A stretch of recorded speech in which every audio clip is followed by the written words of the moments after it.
I'm just going to be checking to see if there are people online. I'll be waiting.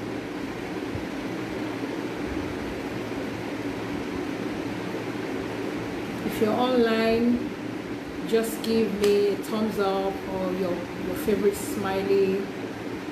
I hope you're keeping well. So just wait.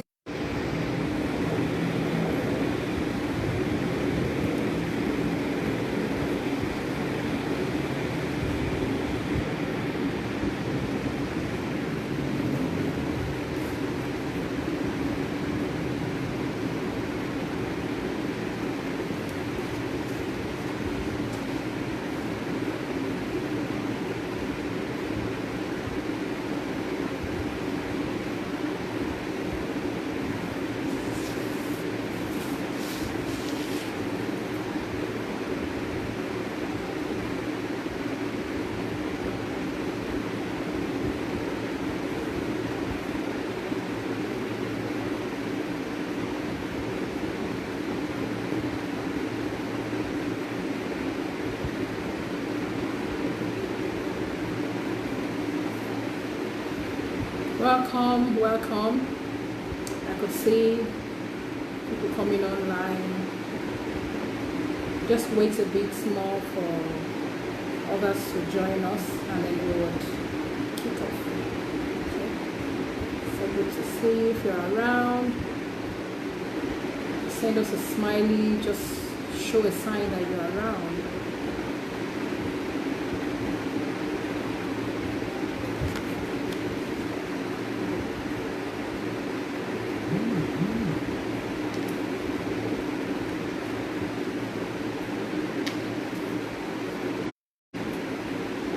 For just 2-3 more minutes, we would kick off.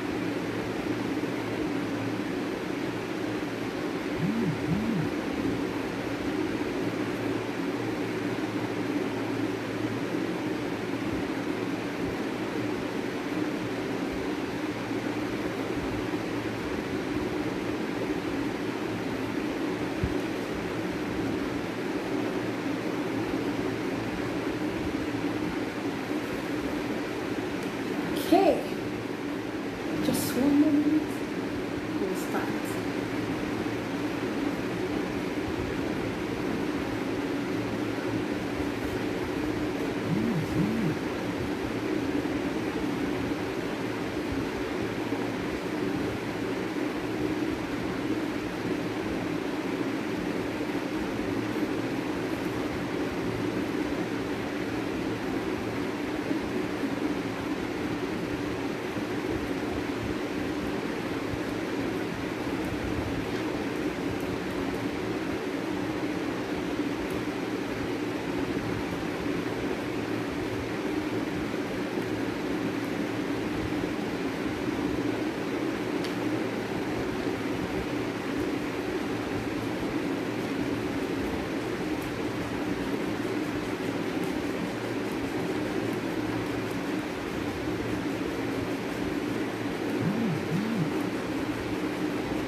Okay, good evening everyone, and I hope your day has progressed well.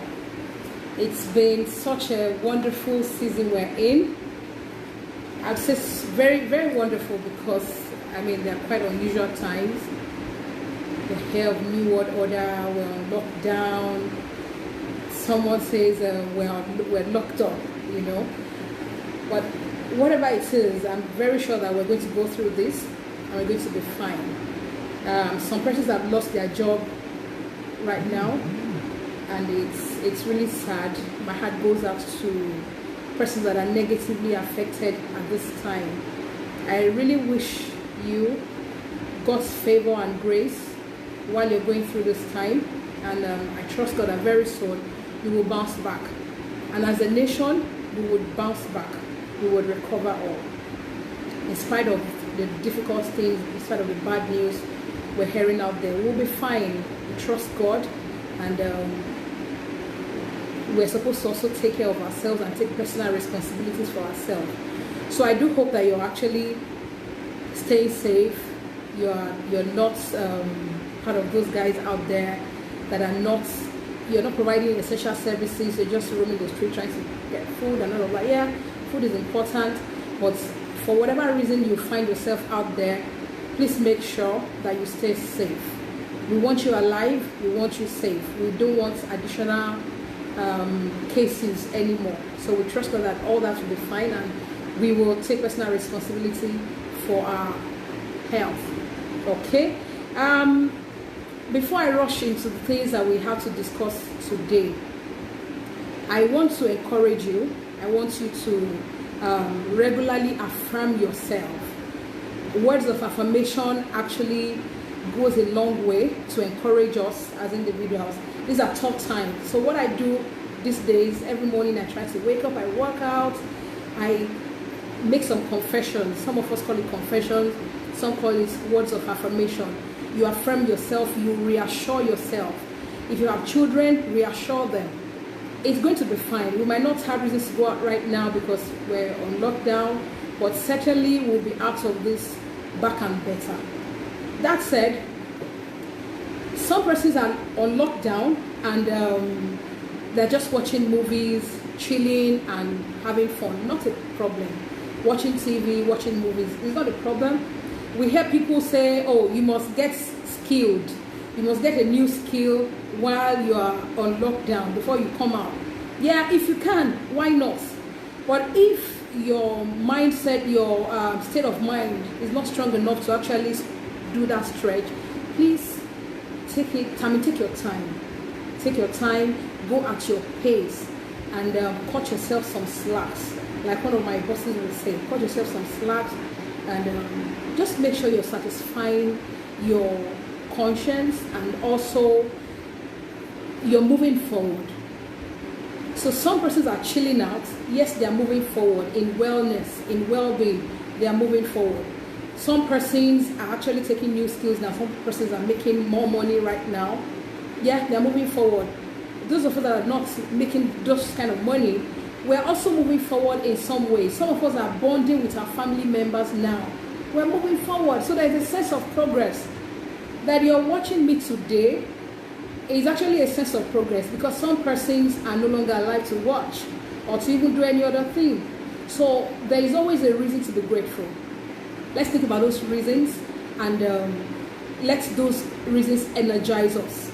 Okay, so those are not part of the focus of today, but I'm sure that you got something from that.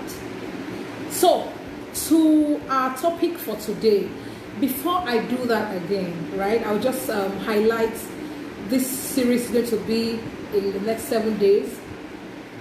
For whatever reasons, I want to reach out to you. I want to share some of the life lessons that I've gained in my career journey. I want to do that in the next 7 days. And so today we're going to be focusing on building or designing a right CV that would attract recruiters or attract hiring managers. That's what we're going to be doing today. Tomorrow we're going to be talking about other things that have got to do with your career. If you follow me on LinkedIn, you would see more about that after this session.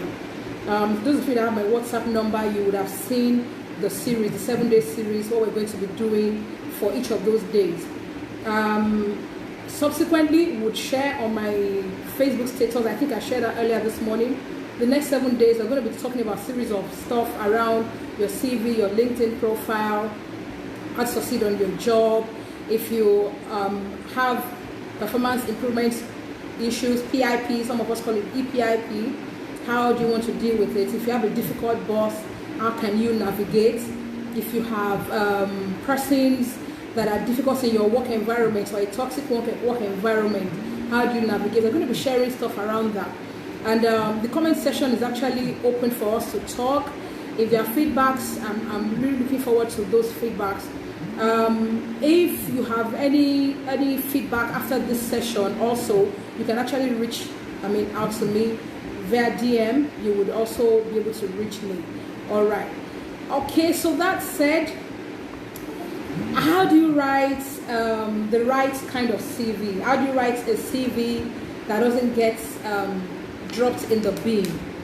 How do you write a CV that would attract a prospective recruiter? How do you write a CV such that it would land you an interview? Right.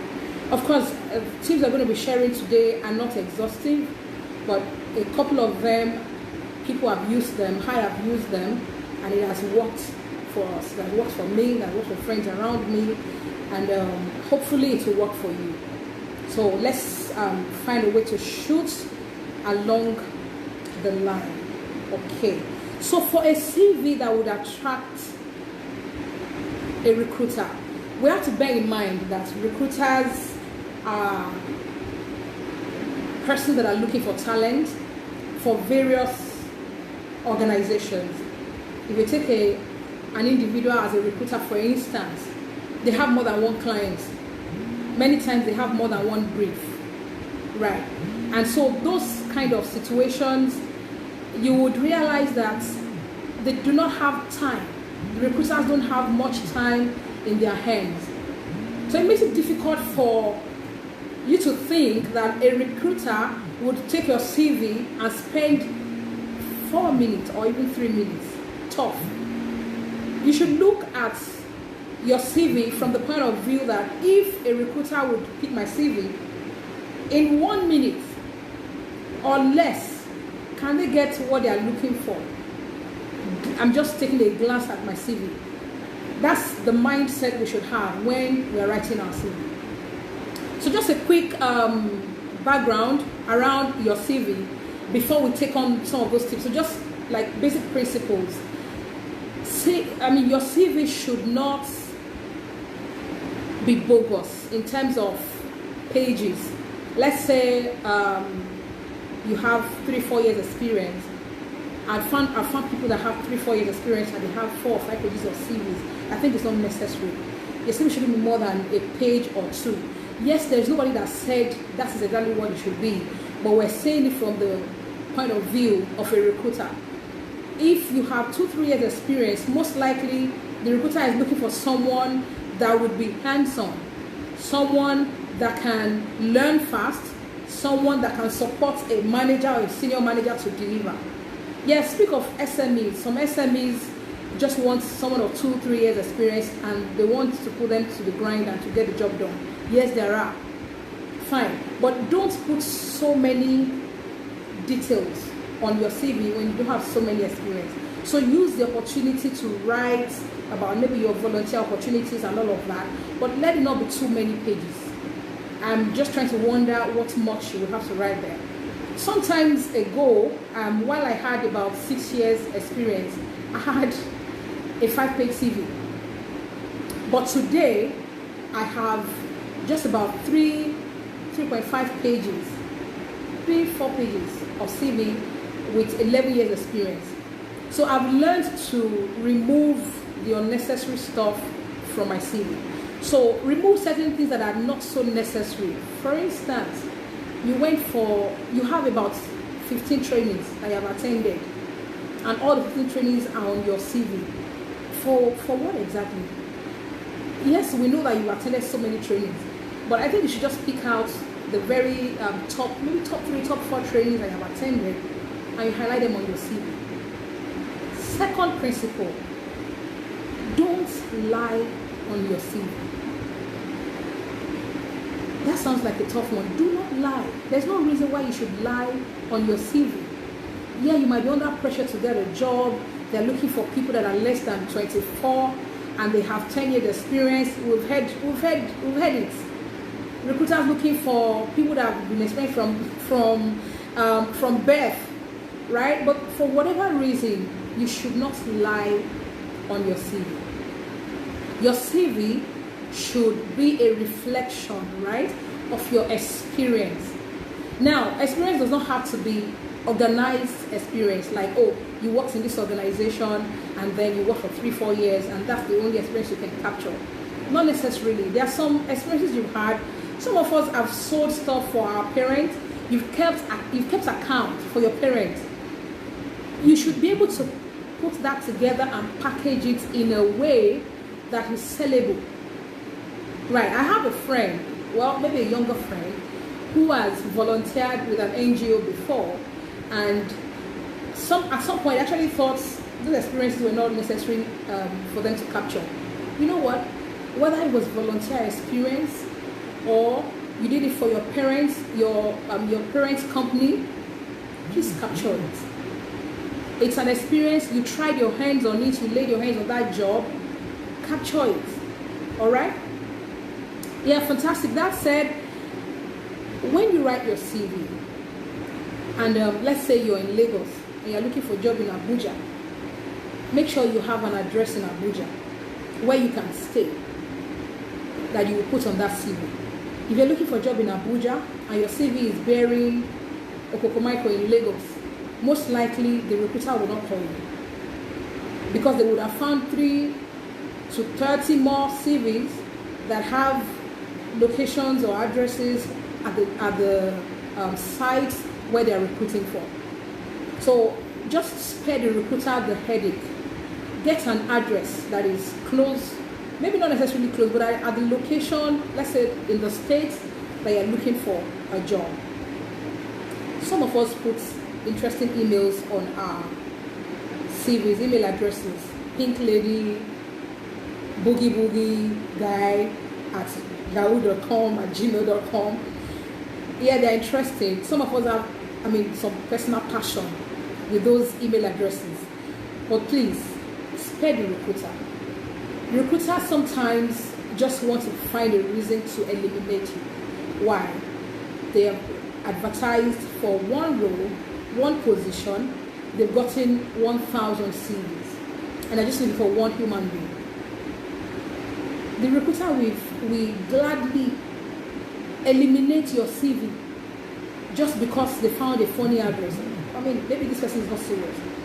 We're not saying that is right, but we're saying you're trying to get the attention of the recruiter. So do not let your email address be a reason why they will put you off. Yes, these days there are recruiters that use automated talent management system. Fine, but some recruiters still check CVs manually. I know that more than 20% of recruiters, I'm just even being conservative, still would go through CVs manually. So do not let your email address be the reason why they would dump your CV. Alright? Now let's look at the structure of your CV.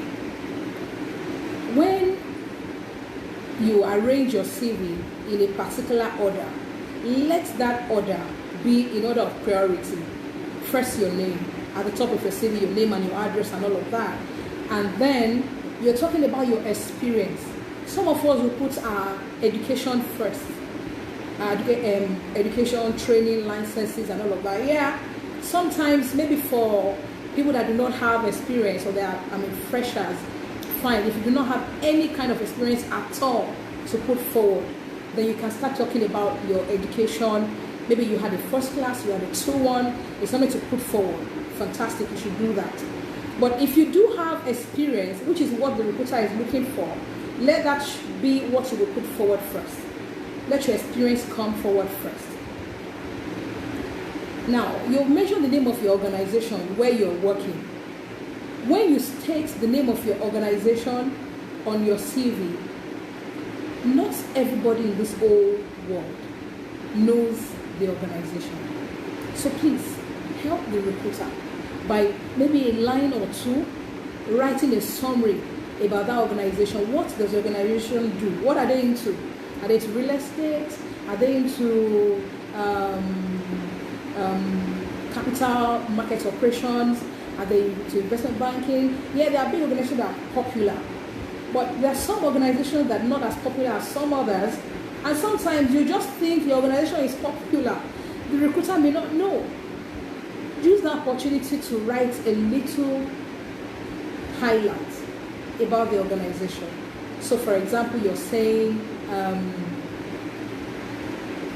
which instance now, which is just for the want of words or not using any other organization. It's a Timeless Edge LLC. This is an organization that is involved in HR consulting or is into people management. So you just say something briefly about it. And then what do you do for the organization? What's your role? What role do you play? So for so organization, I am the talent acquisition officer, talent acquisition manager. And I do so by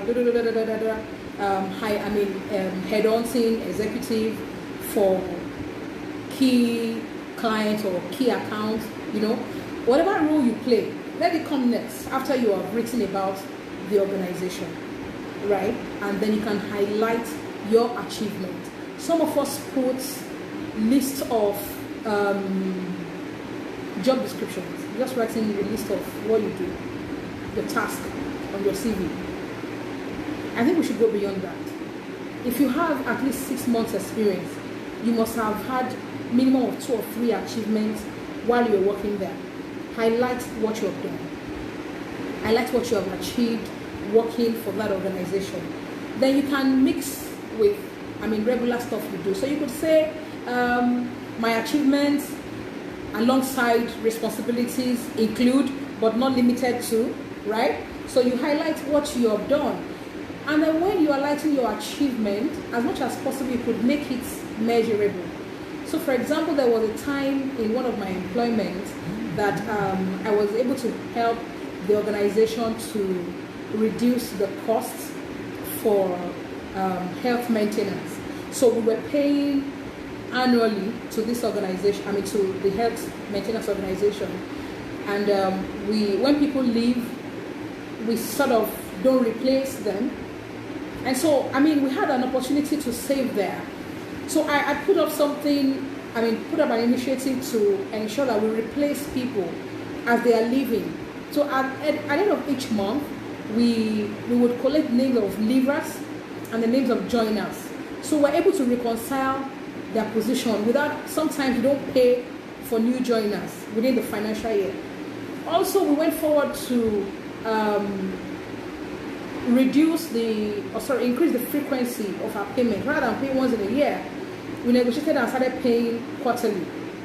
Yes, so I put that on my CV, and I'd say I was able to help the organization to reduce costs, right? Cost of HMO service by 3%, or HMO benefits by 3%, or to the tune of so amount of million. We saved ₦1 million doing so and so. So don't just put on your CV that, you saved the organization 5 million without highlighting how you achieved the saving. Okay. So when you have been able to put all that together and you are saving your CV, don't save that CV as my CV. Sometimes you just find someone send CV to us and we say, my CV. What's my CV? What actually are you applying for? What role are you applying for? Save that CV in your name. You can save that CV in your full name.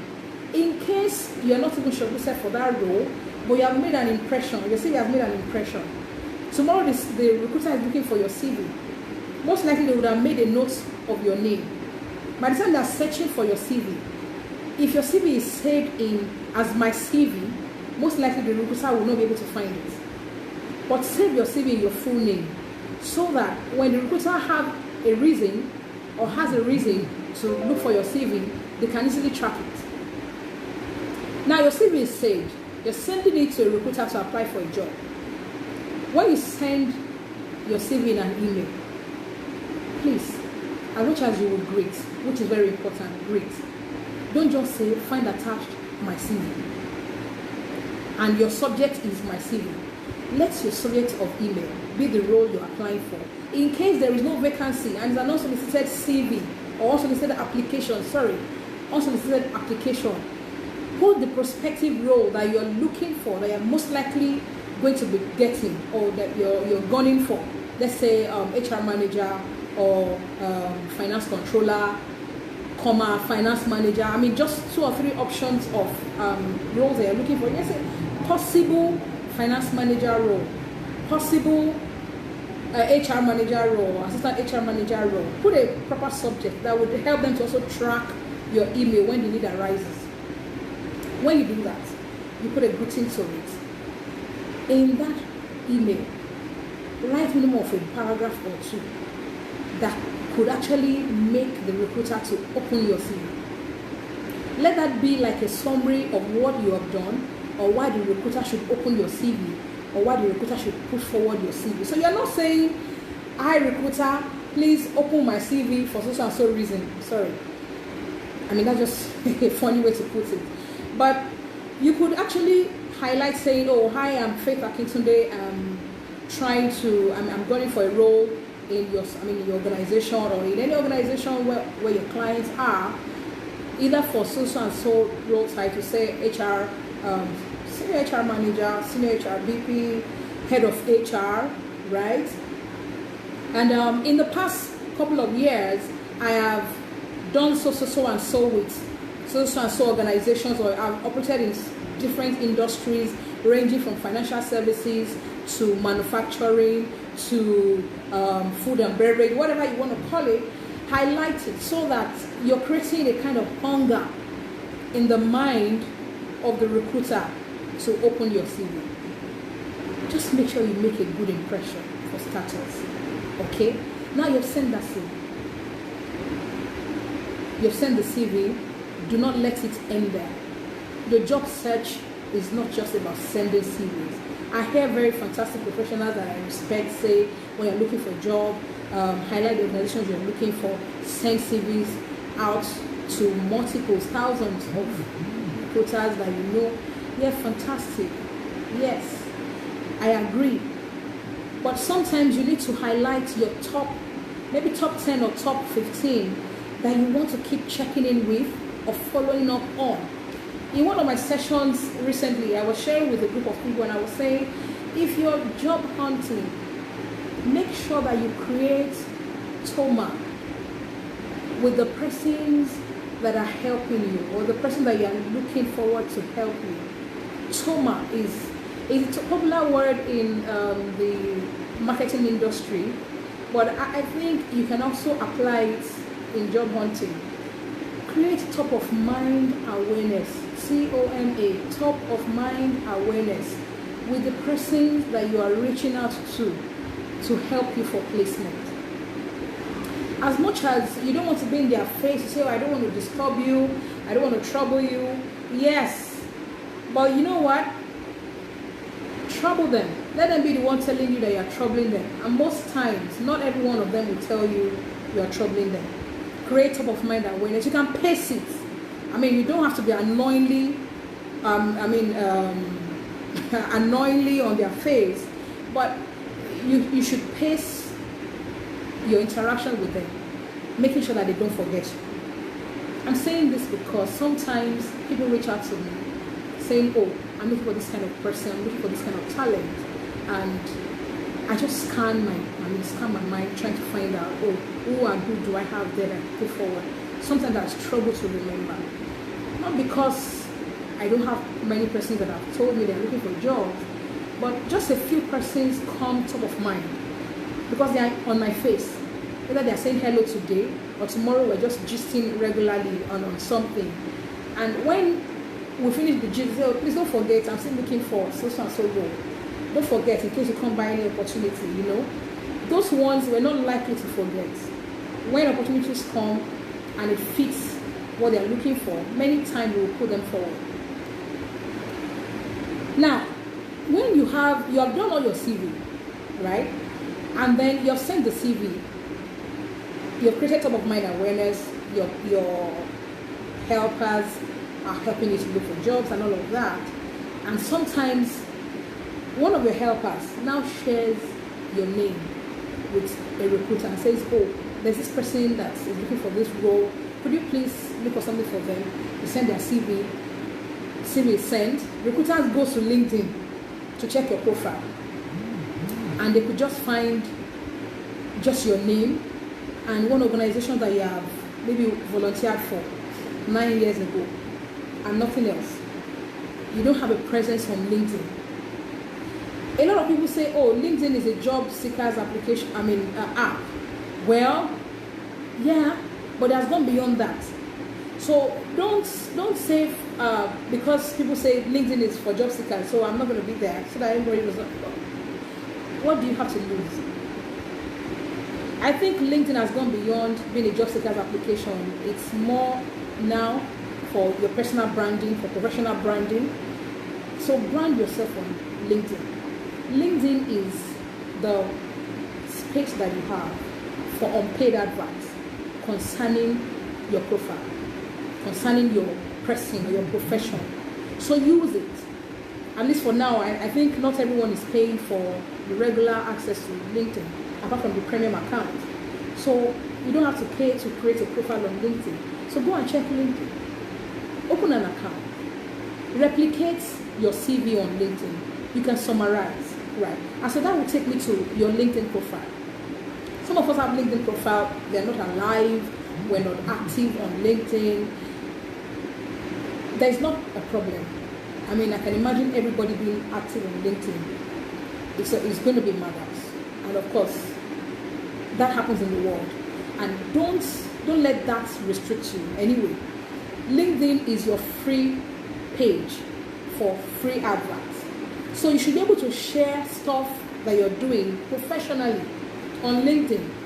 Whether you're volunteered, you may not even need to announce that you're volunteering, but what's the achievements that you have recorded?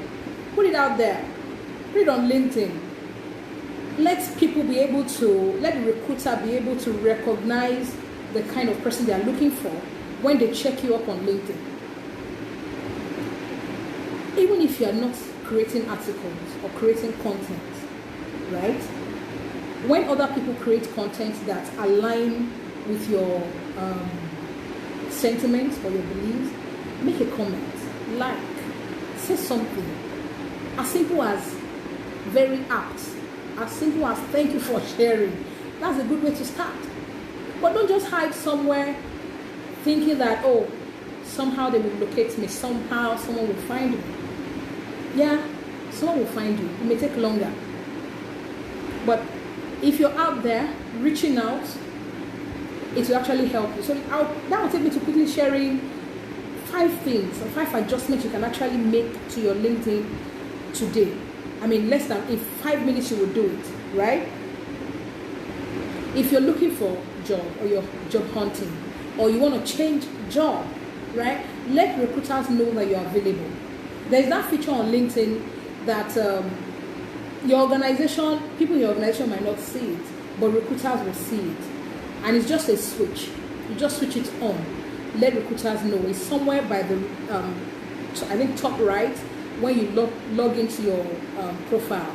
If it's on web, it will, I mean, by the time you're clicking on your own profile, view your profile, it's part of the first 2 paragraphs. You will see a switch where you can switch on, making recruiters to know that you are open for new opportunities. Do that. And also add your story to your job titles. Don't just write job titles without highlighting what the job is about. It could just be a paragraph. It could be just 2-3 lines. Highlight the story around the job title that you have. And when you put that job title there and your story, do not just put 2-3 list of things that you do, right? You should be able to highlight these things in clear manners, how you do them. Maybe not too many stuff. Maybe not the how, really. But, okay, so this is what I do. For example, I recruit, right? So I recruit for this organization, and in the space of 1 year, I have closed so and so number of roles, thereby saving the organization so amount of money. And now make sure that what you are writing is true. As much as people tell us to package, in your packaging, in your branding, you should be able to tell the story behind every of the sentences or statements that you write on your job title on LinkedIn. That, when that is done, make sure that your profile is readable. Some of us, they just click on our name and they see a profile summary and it's like a thesis. Not just that, it's not properly spaced. Try and reduce that long one page, right, into maybe like 3 or 4 or 5 lines, which will be a summary. Those days they taught us summary in our English language. This is the time it comes handy or comes in handy. Summarize all your experience. 2, 3 years, 4, 5 years, 15 years, 20 years, right? Try and summarize them in 4, 5 lines. How do you summarize that? You would use your key achievements to summarize that. So, for example, in my 15 years of experience, I have worked in 3 industries. This is just an instance, right? Worked in 3 industries where I was able to reduce turnover rates by so and so %, where I've been able to save learning and development costs by 30% or saving up to 10 million, and just instances. Write this in a summary manner, highlighting them in 3 to 5 lines on your profile summary. You know that profile summary. Now, some of us, maybe the senior people, the very ogas, you see that they will just put 3 or 4 words saying senior vice president, right? Senior recruiter, without so many summaries. For some people like that, it works for them because maybe they are already, they are known. Some of them are already known and they don't need to make so much impression. They need to impress a recruiter with all those summaries. Now, when you're checking out people's profile, don't try and copy and paste those profiles. Why? Because their experiences are not the same as yours. The fact that someone is able to use 3 lines or 1 line to summarize their role does not mean that's going to work for you. Find what works for you. Okay. If you're looking for a job, a recruiter would want to reach out to you whenever they find a role for you. They search you out on LinkedIn and they find your profile, right? When they find your profile, they will want to contact you. If on your contact section, your phone number is not there. Many of us, we don't put our phone numbers because we don't want people disturbing us. But if you're looking for a job, sometimes you might not check your email in 2 days. But most likely, if someone calls your phone, immediately you will pick it. Let your phone number be there. Be reachable. Be accessible. Let your phone number, your email be on your contact section, right? Yes, not everyone will be able to access you because if they're not your first or second connection, they might not be able to see that contact detail. But if a second connection can see it, the recruiter can contact a second connection to get your contact for them. I've responded to recruiters, countless recruiters, screenshotting people's profiles to them, people's contact to them. So just make sure that your contact is there. It may come in handy anytime. You may not know when that will be. All right? Now be deliberate with building connection. Be very deliberate with building connection. I'm actually checking time just to ensure that we are on track. Be deliberate with building connection. If a recruiter reaches out to you, on your LinkedIn profile, check your LinkedIn profile, and they found that you're just one human being with 3 connections, I'm not sure what impression you want to make with that. Some of us will say, oh, I don't just connect to people anyhow. I wait for them to ask for my connection. Please reach out. Until I got maxed out, that I got 30,000 contacts, I kept on sending invites. I send invites to people that are my peers, people that are my seniors, people that are, considered to be junior. I don't think they're juniors anyway. But, people that I think that, people might think they're not up to my network or level. I don't care. That person that is not a recruiter today, in 6 months, they might be recruiters. There was a time I was interacting with one very fantastic professional. If he's watching me, I'm sure he knows. He's just got 2-3 years recruitment experience. But this guy is so fantastic. So you think that, oh, I have so many number of years of experience, I'm not going to reach out. You don't know who is going to help you tomorrow. You don't know who is your connecting link. So build that network, build that connection, and don't use people's job title to ask for connection. Oh, this one is HR manager, this one is HR director. So you reach out to them, and because that person is job hunting, you don't connect. They might be going through a process to become a recruiter tomorrow, and you didn't connect today. Tomorrow they will remember how you did not connect with them, or how you give them a kind of attitude. As much as you can, be friendly with people, create the right kind of impressions that will make people remember you. Yeah, I think that's pretty much it. And I hope this has been useful for you. If you were able to join us live, we really appreciate you. I really saw a lot of my friends coming along, a lot of my colleagues coming along. I mean, it's so great having you around. I'm so happy and I'm so excited that you came. Right, we're working on an event on the 13th of June, the Career and Enterprise Springboard. It's going to be an opportunity for you to also network with great minds, with senior professionals that have gone this route before, not just for job change or for new role acquisition, but also to be able to develop yourself as a person. So imagine that post-COVID, a lot of things will change, right? So some of the highlights: how would you leverage your network?